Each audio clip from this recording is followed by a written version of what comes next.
दोस्तों, राहुल और रश्मि की आज शादी हुई है। और दोस्तों, जिस दिन शादी होती है उसी रात को अब जो सुहागरात की सेज पर रश्मि अपने दूल्हे का इंतजार कर रही होती है। कुछ समय बाद जब राहुल अपनी पत्नी रश्मि से मिलने के लिए उस सुहागरात की सेज पर आता है तो वह आते ही अपनी पत्नी का घूंघट उठाने लगता है। दोस्तों, यहाँ पर रश्मि अपने पति राहुल को ऐसा करने के लिए मना करती है। वह कहती है कि आप ऐसा ना करें। दोस्तों, रात के करीब 11 बज चुके थे और जहां एक और राहुल अपनी पत्नी रश्मि के उस खूबसूरत चेहरे को देखना चाहता था, वहीं पर अब जो रश्मि है वह राहुल के हाथ को ऐसे झटक देती है जैसे वह उसका पति ही ना हो। और यहाँ पर वह कहती है कि देखो, मेरी आपसे एक शर्त है। यदि आप वाकई में मुझसे शादी करके खुश हो और मेरे साथ जीवन जीना चाहते हो तो मेरी आपसे एक शर्त है। वह शर्त है कि तुम रात को कभी भी मेरा चेहरा नहीं देखोगे, यानी कि मैं रात को घूंघट में रहूंगी और उस घूंघट के चलते तुम कभी भी मेरे चेहरे को देखने का प्रयास तक नहीं करोगे। दोस्तों, राहुल जैसे ही इस बात को सुनता है वह बहुत ज़्यादा हक्का बक्का रह जाता है। वह सोचता है कि आखिर उसकी पत्नी रश्मि ऐसा क्यों कह रही है। रश्मि यहाँ पर कहती है कि देखो, मैं आपसे रात के लिए ये सब करने के लिए मना कर रही हूँ, लेकिन दिन में जो चाहे तुम मेरे साथ करो, मैं तुम्हारा हर प्रकार से साथ निभाऊंगी, क्योंकि जैसे ही तुम मुझसे प्यार करते हो उसी प्रकार से मैं भी तुमसे बहुत ज़्यादा प्यार करने लगी हूँ। दोस्तों, यहाँ पर जो राहुल होता है वह अपनी पत्नी रश्मि पर एतबार कर लेता है और उससे कहता है कि कोई बात नहीं भाई, तुम्हारे चेहरे को तो मैंने खूब जोर से देखा है, तुमसे प्यार किया है तो मैं तुम्हारे प्यार के लिए ऐसा भी कर सकता हूँ। राहुल और रश्मि दोनों एक दूसरे से करवट कर लेते हैं और फिर दोनों ही उस रात वहाँ उस सुहागरात की सेज पर एक दूसरे से अलग अलग होकर सो जाते हैं। दोस्तों, आखिर ऐसी क्या बात थी, किस बात के लिए रश्मि अपने पति राहुल से ऐसा मना कर रही थी? क्यों राहुल उस सुहागरात पर अपनी पत्नी के चेहरे तक देखने के लिए मजबूर हो गया था? दोस्तों, बहुत ही आनंददायक और प्रेरणादायक ये कहानी है जिसको जानकर आप भी हैरान रह जाने वाले हैं।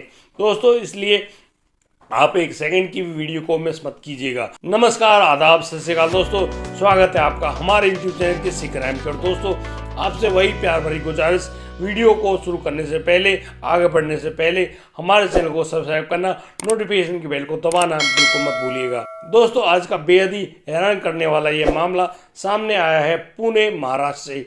पुणे महाराष्ट्र में वह लड़की रश्मि, जो कि अपने माँ बाप की इकलौती बेटी है और बड़े ही नाजों से वह अपने माँ बाप के घर में पली है। बड़ी ही खूबसूरत वह लड़की, जिसको देखे तो कोई भी व्यक्ति चौंक जाए, हैरान रह जाए। यानी कि वह लड़की जिसके माता पिता अपनी बेटी के लिए अपने उस हर ख्वाब को पूरा करना चाहते हैं, जिनके लिए वह लड़की बस अपने मुंह से कुछ कह दे। दोस्तों, उस लड़की से उसके माँ बाप बहुत ही ज़्यादा प्यार करते हैं और दोस्तों उसके इसी प्रकार से अब उसकी बहुत सारी कहानियाँ आगे बढ़ रही होती है। दोस्तों, जिस कॉलेज में वह लड़की पढ़ती है उस कॉलेज में एक लड़का होता है। वह लड़का, जिसका नाम विशाल है, विशाल उस लड़की रश्मि को अक्सर चुपचाप देखा करता है। यहाँ पर कुछ दिनों से अब रश्मि भी उस विशाल को देखने लगी थी, लेकिन विशाल कुछ ऐसा लड़का नहीं कि बिल्कुल बड़े ही घर का लड़का हो। एक सामान्य परिवार का वह लड़का विशाल, वह अक्सर उस लड़की को देखा करता। जब भी वह लड़की कहीं आती जाती बस वगैरह में, तो वह लड़का जो विशाल है वह उस लड़की रश्मि का पीछा किया करता। दोस्तों, एक दिन रश्मि ने उस लड़के विशाल को रोका और उससे पूछा कि ऐसा क्या है। तो यहाँ पर वह विशाल कहता है कि उसको रश्मि बहुत ही अच्छी लगती है, लेकिन वह कहता कुछ नहीं है। यानी कि उसको दूर से ही उसको चाहना बहुत ही अच्छा लगता है और वह दूर से ही संतुष्ट हो जाता है। यानी कि उसको ऐसी कोई भी ज़रूरत नहीं है कि वह रश्मि से बात करे या उससे मिले ही। दोस्तों, इस बात को जानकर रश्मि भी बहुत ज़्यादा हैरान होती है। वह कहती है, भाई, आज के समय में इस प्रकार से प्यार कौन करता है?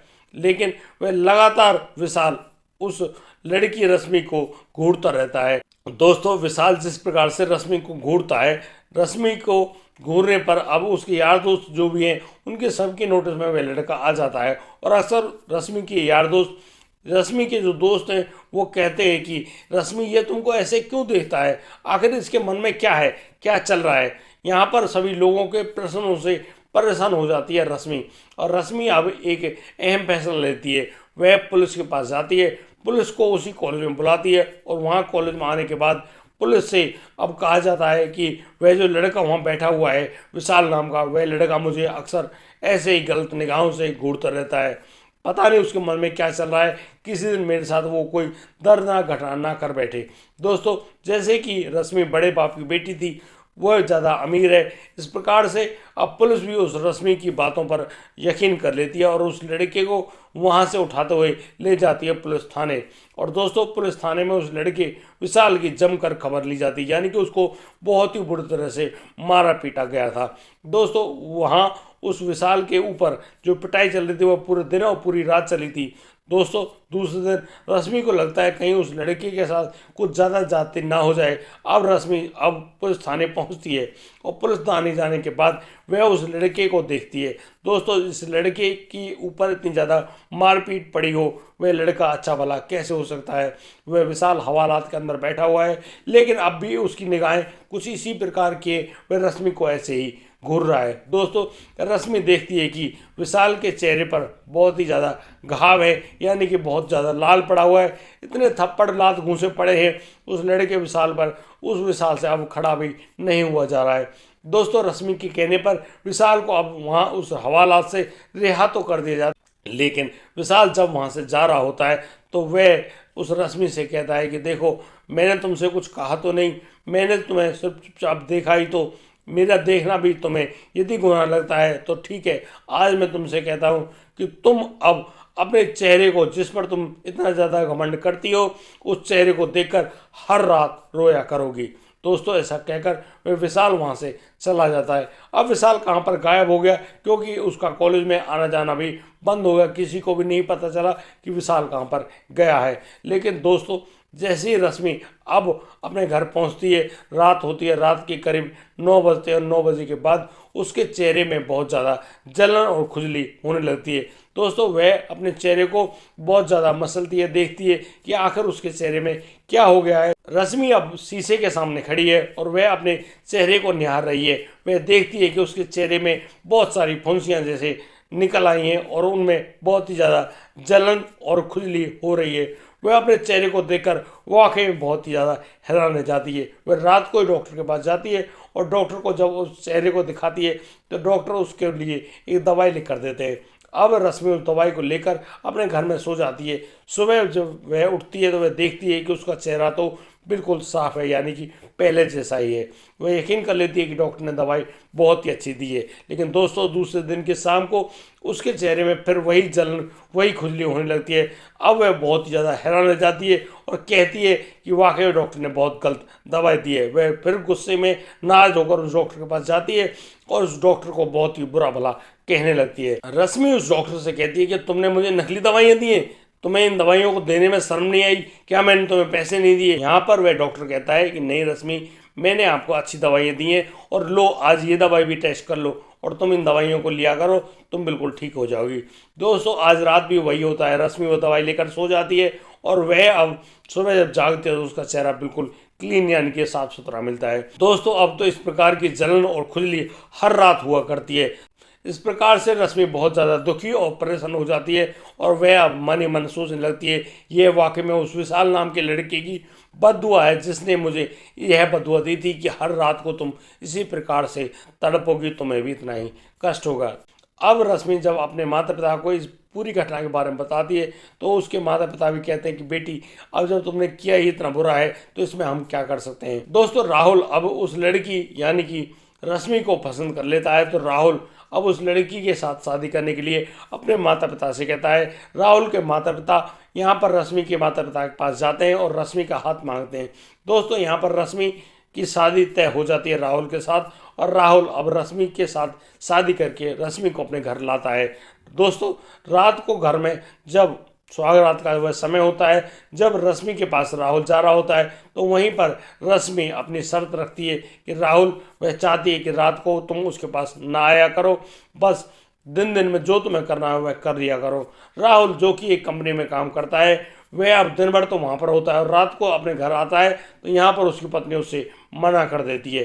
दोस्तों राहुल करे तो क्या करे, वह अक्सर दिन की छुट्टी लेने लगा था। राहुल के दिमाग में बहुत सारी ऐसी बातें आ रही होती हैं, वह सोच रहा होता है कि आखिर ऐसी क्या बात है जिस बात के लिए रश्मि मुझे अपने पास आने के लिए मना करती है। दोस्तों एक दिन उसके घर में उसका दोस्त विक्रम आता है। वह विक्रम जो कि एक पुलिस थाने में थानेदार है, उसको देखकर अब वह बहुत ही ज़्यादा हैरान रह जाता है।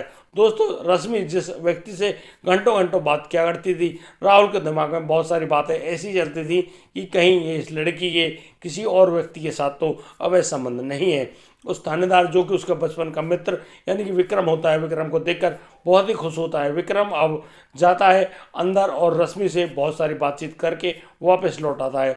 राहुल बहुत ही आश्चर्य से उस दोस्त विक्रम को और अपनी पत्नी रश्मि को देखता है, लेकिन वह उन दोनों से कुछ भी नहीं कहता है। दोस्तों, जो राहुल है वह आज बहुत ही जल्दी आ जाता है कंपनी से आने पर रश्मि जब उससे पूछती है कि आप जल्दी क्यों आ गए, तो यहाँ पर राहुल कहता है उसकी तबीयत खराब है, वह बस सोना चाहता है। दोस्तों, ऐसा कहकर राहुल अपने बिस्तर पर जाकर सो जाता है। दोस्तों, राहुल जो कि चुपचाप से एक तरकीब सोचता है कि वह सोएगा नहीं, सोने का नाटक करेगा और वह रात को रश्मि को जरूर देखेगा कि वाकई में रश्मि के साथ क्या हुआ है।